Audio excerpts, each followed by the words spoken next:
Bonjour, chers élèves, et bienvenue à l'école à domicile. Je suis M. Ndebani Mokono Stanislas, professeur d'histoire-géographie en classe de 3e. Aujourd'hui, nous allons étudier une nouvelle leçon en géographie dont le titre est « Le climat, la végétation et l'hydrographie de l'Afrique centrale ». À la fin de la séance, tu dois être capable de citer les caractéristiques du climat, de la végétation et de l'hydrographie de la sous-région Afrique centrale. Avant de commencer, nous allons procéder par une petite révision. Question 1. Cite les deux sommets les plus élevés de l'Afrique centrale. Question 2. Donne la définition des termes suivants: climat, végétation, hydrographie. Chers élèves, si tu as trouvé, bravo, et si tu n'as pas trouvé, retiens ceci. Pour la question 1, la réponse est: les deux sommets les plus élevés de l'Afrique centrale sont le mont Ruwenzori avec 5120 mètres qu'on trouve en RDC et le mont Virunga, 4500 mètres qu'on trouve aussi en RDC. Pour la question 2, la réponse est: le climat est l'état moyen de l'atmosphère au-dessus d'un lieu. La végétation est l'ensemble des végétaux qui poussent en un lieu. L'hydrographie est l'ensemble des cours d'eau qui drainent ou arrosent une région. Texte support. Le climat et la végétation de l'Afrique centrale.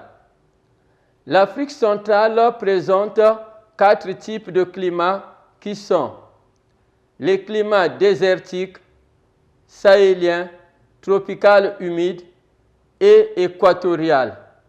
À chaque type de climat correspond un type de végétation, comme l'illustre le tableau ci-dessous. Le climat désertique, la végétation est composée de la steppe, des palmiers, dattiers, etc.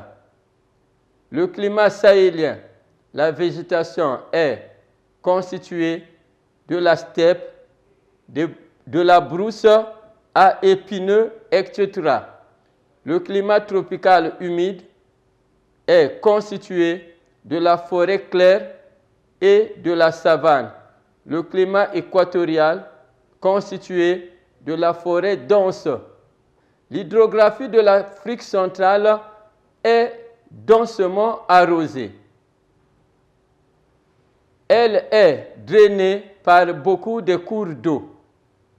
Des fleuves dont les plus importants sont le Congo, 4700 km, le Chari, 1200 km, l'Ogooué, 1170 km, le Kwanza, 1000 km.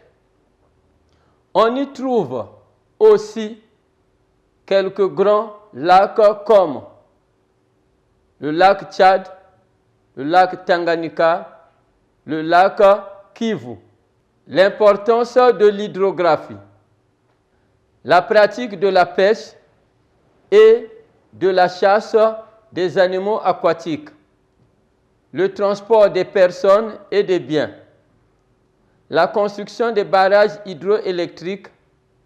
Les échanges commerciaux entre les autres États, etc. Après l'exploitation du texte support, répond aux questions ci-dessous. Question 1. Cite 2 climats de l'Afrique centrale. Question 2. Énumère 2 types de végétation qu'on trouve dans cette sous-région Afrique centrale. Question 3. Cite 2 fleuves et 2 lacs de l'Afrique centrale. Cher élève, si tu as trouvé, bravo. Et si tu n'as pas trouvé, retiens ceci. Pour la question 1, la réponse est les 2 climats de l'Afrique centrale que je cite sont le climat désertique et le climat tropical humide. Pour la question 2, la réponse est les 2 types de végétation de l'Afrique centrale que je cite sont la steppe et la forêt dense. Pour la question 3, la réponse est les 2 fleuves de l'Afrique centrale que je cite sont le fleuve Congo avec ses 4700 km et le fleuve Ogooué avec ses 1170 km. Les 2 lacs de l'Afrique centrale que je cite sont le lac Tchad et le lac Tanganyika.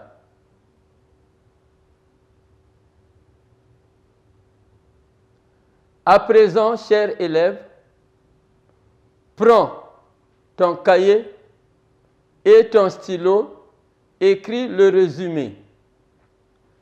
Le climat et la végétation. Le climat de l'Afrique centrale est très diversifié.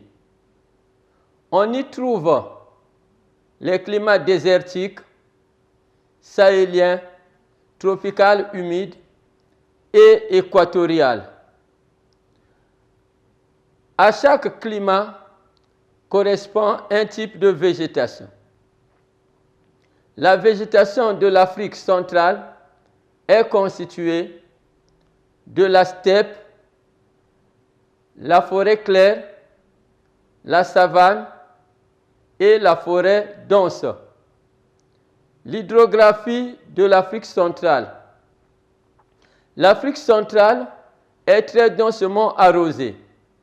Les plus grands cours d'eau sont le Congo, 4700 km, le Chari, 1200 km, l'Ogooué, 1170 km, le Kwanza, 1000 km.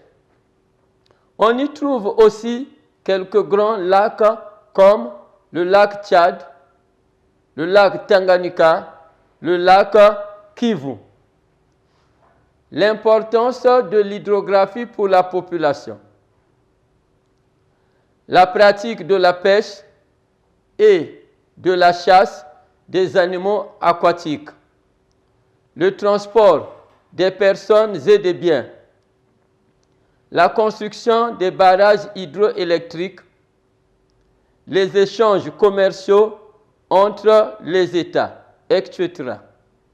Reprise à partir du mot de la fin.